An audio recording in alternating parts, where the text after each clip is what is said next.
Welcome to Mastering ServiceTitan, where we get expert advice from power users. I'm your host, Josh Slew, and today I'm here with Steve Cossette. Steve is the head of IT at Nice Home Services, and you may know Steve from the ServiceTitan Masterminds group on Facebook. He's always helping people with all their various tech challenges. We were just nerding out right before we started recording about different things he's working on. Steve, so excited to have you, and welcome to the show. Nice to be here. First question for you, we'll jump right in. Why do you love the topic of inventory so much? Inventory is, I'm a person that has always been good in math. Well, mostly. I guess school would disagree.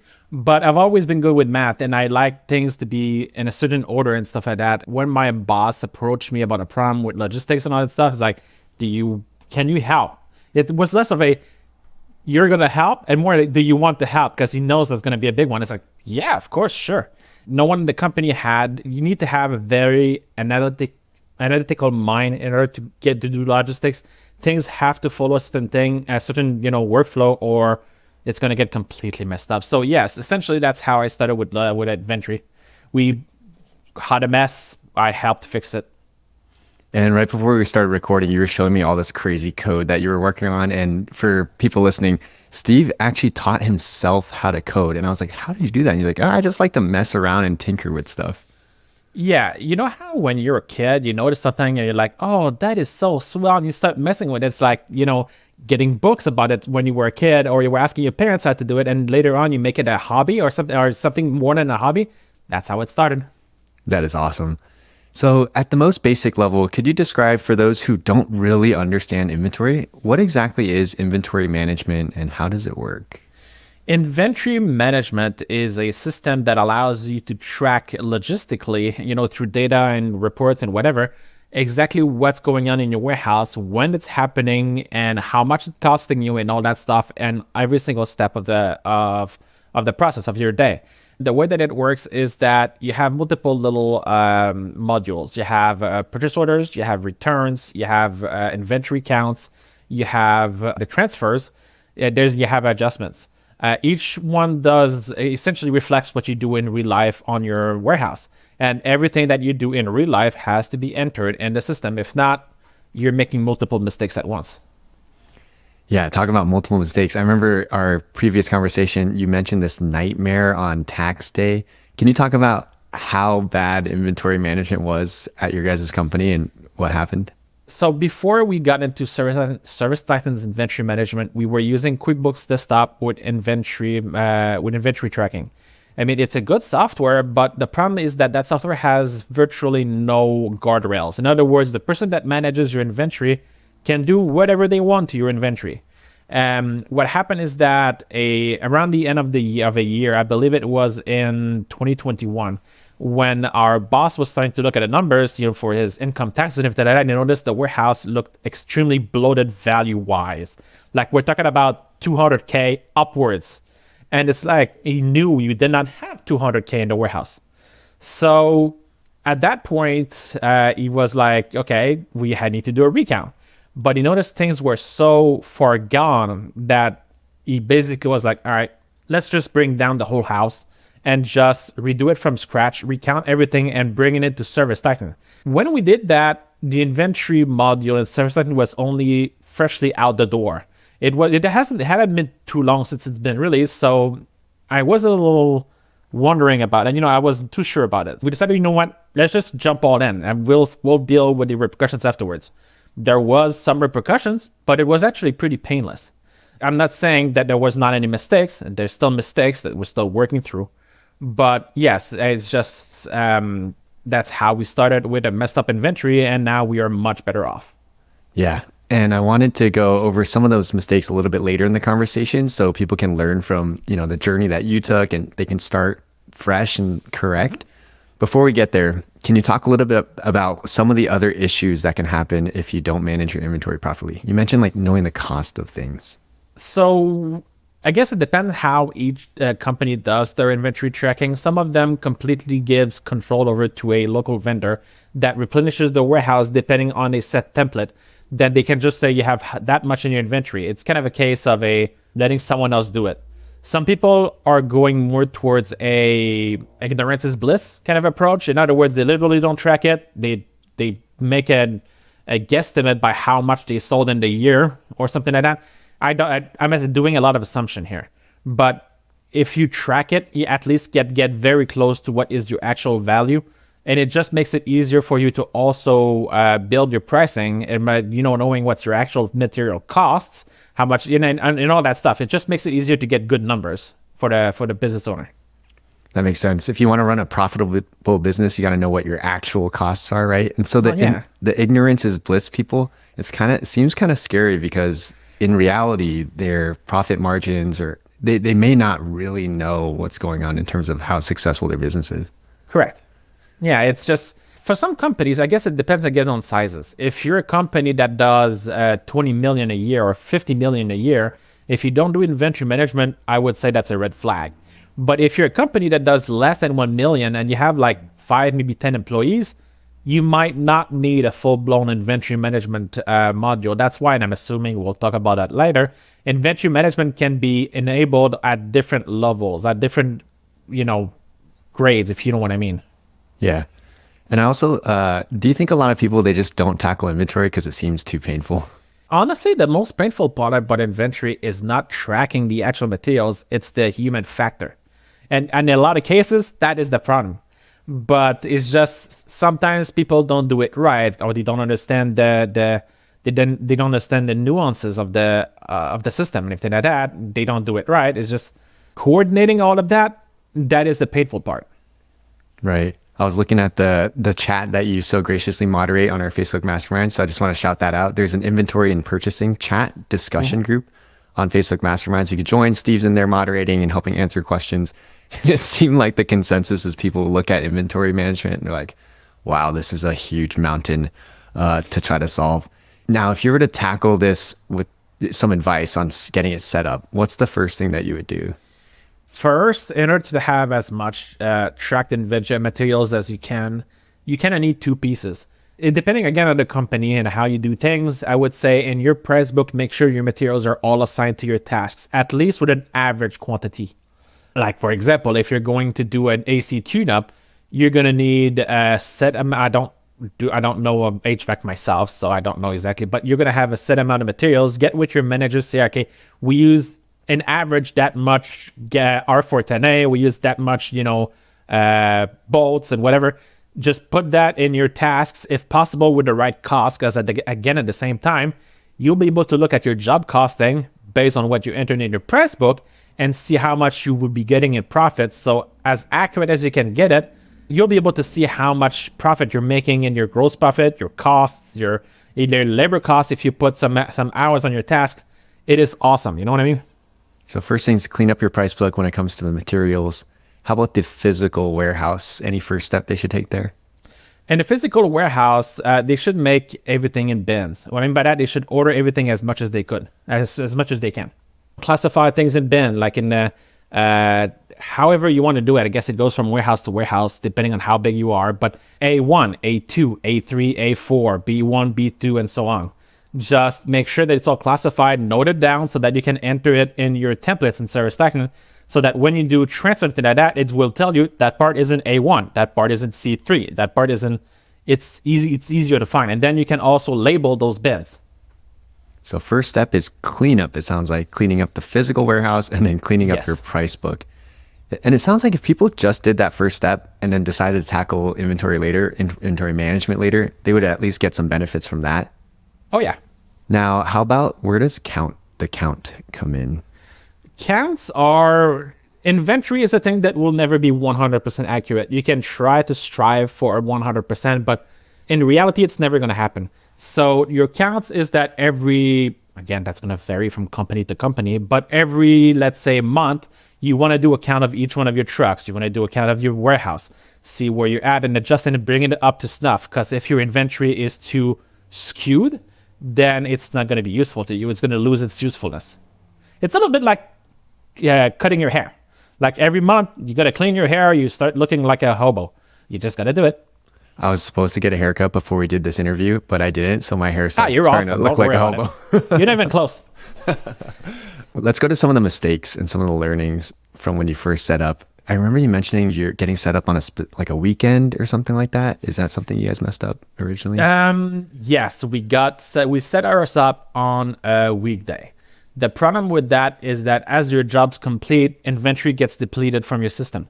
So as you count already, let's say you're doing a count and you're messing with things already. If your a job completes, it's going to deduct from some of the inventory, or it's going to cause some export errors. And do it when things are as quiet as possible, either through an evening when all the trucks are back in the shop and all the job is completed, or on a day that your company is closed. Your inventory is essentially your backpack. If you don't have a good inventory count, then why are you doing the inventory tracking in the first place? So it's like, you can't count things if things are constantly moving in and out of the backpack. It's like you need the backpack to stay still for a second. Exactly. Let me get an accurate count. Yes. So that would be maybe on a Sunday evening or something like that. Yes. Yeah. Sunday today, if your company is closed on Sundays, or a weekday evening. Like if you do a count in your main warehouse, again, depending on how big your warehouse is, it's going to take you a couple of hours. You're going to enter that in the app, save it, and then you're out. It's just, then maybe you can do the next day like the warehouse. Like for now, you might be able to do the warehouse later. Though keep in mind, ServiceTitan, when you enable it, it's going to track everything, all warehouses, all trucks. So I guess for now, you'll be able to do adjustments to just bring your trucks back in. There's multiple ways to do it with varying degrees of annoyance, of complexity, but it depends how you're willing to do it. It's just, yeah. That's essentially it. Sorry, I'm getting too much in the weeds. No, that's exactly what this podcast is for. So in terms of complexity, is there a way to tackle inventory management with just one step? Like, do you have to really put every single bolt and tiny little material? No. Or is there a way to just start with, I don't know, like an 80-20 approach here? Yes. So I would recommend for those that are thinking about going to inventory, get with your management, see how far the rabbit hole you want to get. Like if you're a small company, you might be okay with only tracking equipments, like only tracking the big things, like the thermostats, the equipments, maybe not even the thermostats, like the big stuff. If you want to get more tracking and inventory, you can get into bolts and sheets of metals and gases and all that stuff.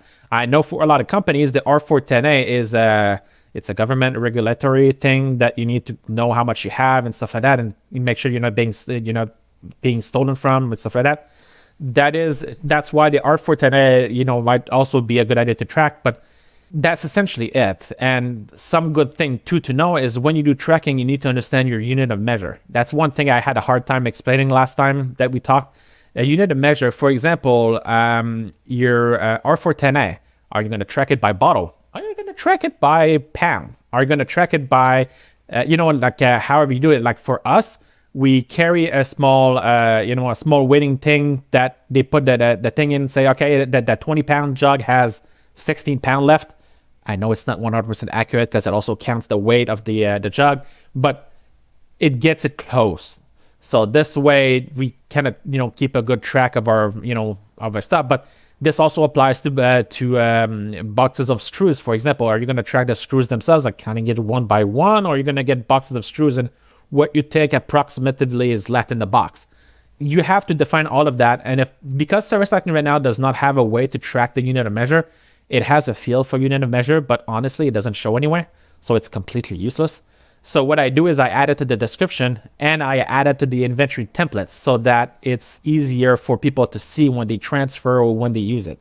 That's how it works. Do you think strategy-wise, it's pretty much across the board, it's better to just tackle the big stuff like equipment and then forget all like the small little materials? And then once you have that down within ServiceTitan inventory, then bring in all the smaller items? Yes. You can do that. The only thing is you have to keep in mind too that in order to add stuff to inventory, you need to be doing your POs in ServiceTitan, which, like you said, you can make the small materials, just not make it inventory trackable and just do all the POs in ServiceTitan. Just do keep in mind is later on, if you need to actually turn it inventory tracked or, turn serial number tracking, that you're going to need to maybe duplicate the material, which can cause a bit of a mess. Because if you export to QuickBooks Desktop, an item that is not inventory cannot be switched to inventory mode. It's just you need to basically deactivate the old one and create a new one, which can create a bit of a mess and a lot of duplication. What other prerequisites are there For inventory tracking? for inventory management? Yeah, you mentioned POs. Well, it's because if you don't have POs, then what are you going to do? You're going to adjust your inventory as you're at it. You can make POs that are going to be like your purchase orders that are going to be like from each vendor that you use, you enter the cost, and if they know that, and you just, when you receive it, it gets added to the invoice. That adds to your inventory and adds to the invoice. Or you make a PO that's not linked to an invoice, you receive it, it gets added to the warehouse or to the truck. Or you can do transfers or anything like that. So yes, if you don't have any POs, if you don't make POs, you're not adding to inventory. Unless you're, I wouldn't say fudge it and just do adjustments. But then you make a lot of adjustments and it gets hard to track. And where did you get that from? It's not written in the adjustments. And it's just accountability wise, it's better to just follow the process as much as possible. Yeah, I think that's a theme here is like you want to follow the best practice, like use the guardrails are there for a reason, or else you can get kind of haywire. You start messing with one thing and then another thing gets a whole out of whack and then you're fudging everything. And there's probably someone listening who's just cringing right now at how their account is set up. So it sounds like, to sum up the prerequisites, we have clean up your price book with all the materials. You got to be using POs within ServiceTitan. Or is there anything else we're missing? I would say if I were the company that we're just about to be ready to turn it on, have your techs at least 1 or 2, not your techs, your warehouse associates, at least 1 or 2 hours a day for maybe 1 or 2 weeks beforehand. Go on Next, go look at sold estimates and try to go through your normal ordering process. See how the inventory moves, how to track your inventory. Have tests like, let's say you fill a job and say, all right, let's go look at inventory, how much bolts I have. Play with it. Go try to get accustomed to it. We're not going to be doing all the possible mistakes that you will do afterwards, but at least you'll be able to get your feet wet. Next is your best friend. Definitely practice in there beforehand. Next or practice, and a lot of people don't know the difference between the two.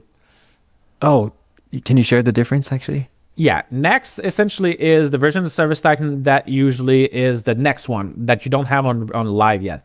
It gets refreshed with your live data once every week, if I'm not mistaken. I think there's sometimes that it gets skipped, but as far as practice goes, it gets refreshed only once per update. When an update comes out, it gets refreshed, it gets updated, and then until the next release. That it's more stable practice. Next tends to be more laggy, more unstable, but practice is probably usually your best friend. Okay, so use it in practice first and then go live, or would you go practice first and then next and then go live? You can play a bit of a mix of the two. Yeah. Use the two as your. Sometimes you might run out of material in practice. You just switch to next and just play with other stuff. It's just use them as tools because nothing is live. Gotcha. How about the inventory app? When does that come into play? Is that like too advanced for people just getting started? No, I would say that's a good idea to learn about that. It's basically just a simplified interface for ServiceTitan's inventory. It allows you to do some tasks in the warehouse. Like I keep taking, like, you know how sometimes you go to Walmart on the there's columns that are right in the middle of the Walmart that have price checkers on it. Similar to that, put your small tablets on on your shelves or anything like that. They can just pick it up, open the app, and just start doing their transfers and stuff like that, like straight from the tablet. They can even create users that are basically tailored for those tablets that are going to be able to do transfers. The app can do transfers. It can do receiving. It can do also inventory counts. It's very, very useful instead of having to lug around a big laptop or Microsoft Surface or anything like that with the desktop interface that's not always super tailored to touch. It's just a lot more useful. Okay, cool. I want to transition a little bit to the people side of things. So, we have all these great ideas. We want to implement these things. We're going to need some people to help us. Yes. What advice would you have on actually putting this into action, hiring the right warehouse manager, working with your technicians, things like that? Of course, you need a warehouse manager that's going to be willing to do the work and not fudge the numbers. That is something that even us wrestled with a lot. It is always it's always difficult because you always want to try to find someone that has the same philosophy as you as far as tracking inventory, and we're the kind of person that track a lot of stuff. So, but sometimes some people have how people are, how humans are. And inventory is one thing sometimes that frustrates a lot of warehouse managers because there's a lot of moving parts and there's also a lot of hands in the cookie jar. What I mean by that is if you don't lock down your warehouse and you have a lot of people transferring stuff, they don't always all enter it in ServiceTitan, or they don't enter it properly. So then you're kind of like left with a messed up warehouse. If there's parents in the house, just imagine kids entering in the house and starting to look for food. They're going to empty out your pantry and all this stuff and be like, okay, what do I have left now? It's basically that. You just got to, keep track of your warehouse, set up workflows in your company that only some people have access to it. Make sure that your technicians are taught to enter the materials that they use.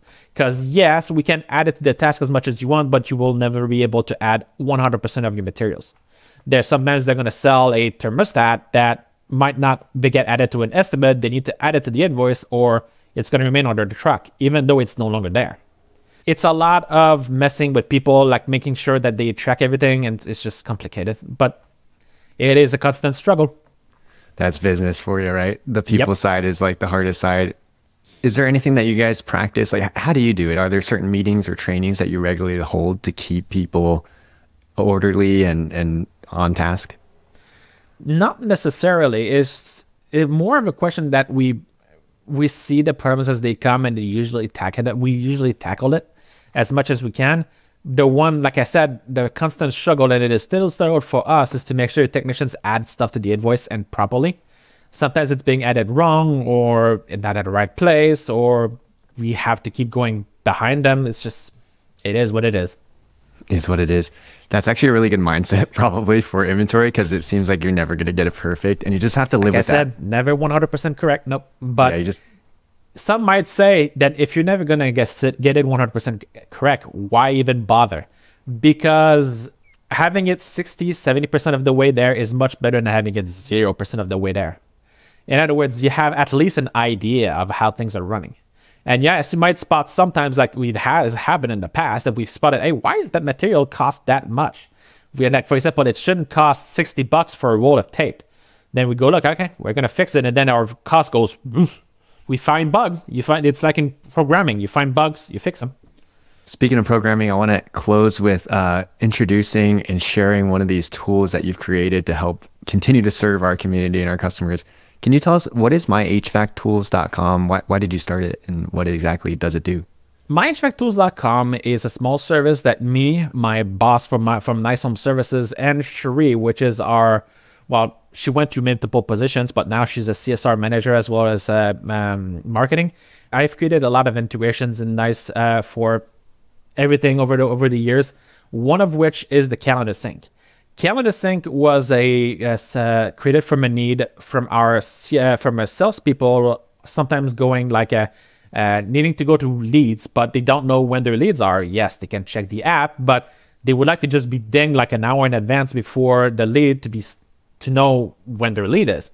This is what it does. It takes the appointments from ServiceTitan and synchronizes them over to Google Calendar and or Microsoft Outlook, so that whoever uses those calendars can know when their appointments are. It also includes the job details, like the sum of the job notes, when it's scheduled, what location it is, and so on.